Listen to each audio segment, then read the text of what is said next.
대림절은 예수님의 성탄과 다시 오심을 기다리는 절기입니다.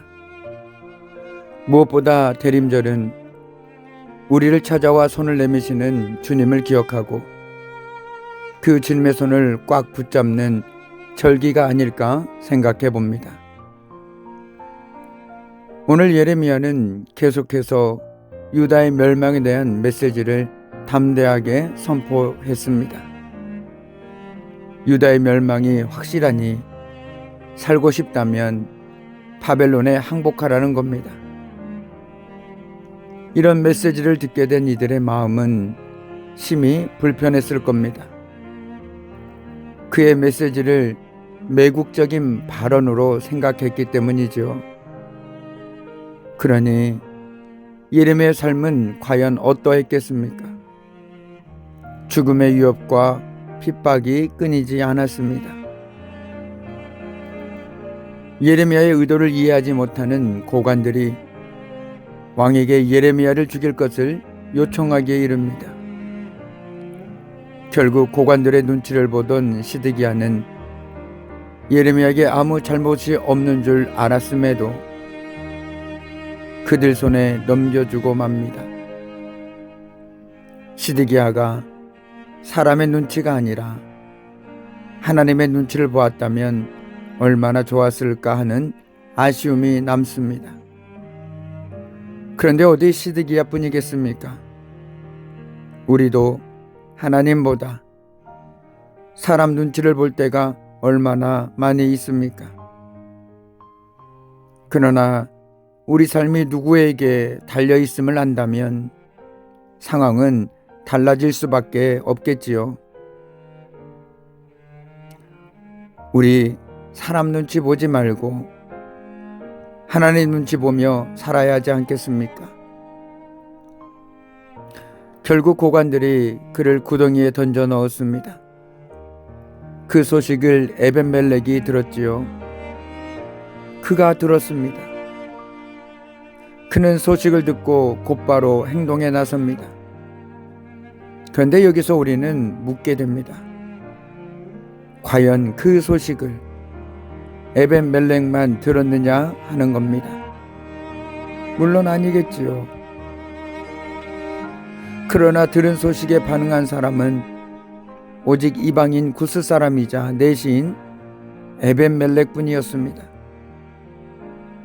우리는 에벤멜렉을 통해 믿음에 관해 생각해 보게 됩니다. 믿음은 들음에서부터 시작된다고 하지요. 맞습니다. 하지만 듣는 것 못지않게 반응하는 것 역시 너무나도 중요합니다. 오늘도 하나님의 말씀이 선포되어지고 우리는 듣습니다. 그런데 중요한 건 귀 동냥만 할 것이 아니라 내 손과 발과 온몸을 통해 삶으로 반응해야 합니다. 행동으로, 순종으로, 그리고 삶으로 보여줘야 하지 않나 말하고 있는 겁니다. 에벤멜렉은 헤어지고 찢어진 옷 조각들을 꺼내 밧줄에 매달아 예레미야에게 내려주며 웅덩이에서 끌어올렸습니다. 에벤멜렉이 내려보낸 헤어지고 찢어진 옷 조각은 예레미야를 살리기 위해 내미신 하나님의 손길이었습니다. 하나님은 예레미야에게 에벤멜렉을 통한 도움의 손길을 주셨습니다. 구원의 밧줄을 내려주셨습니다.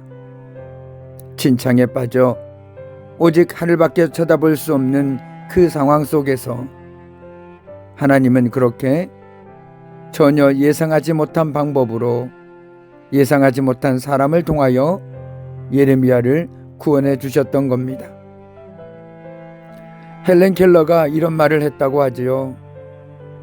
앞문이 막히고 옆문이 막혀 사방의 모든 문이 막혔을 때 하나님께서는 하늘문을 열어주신다라고 말입니다.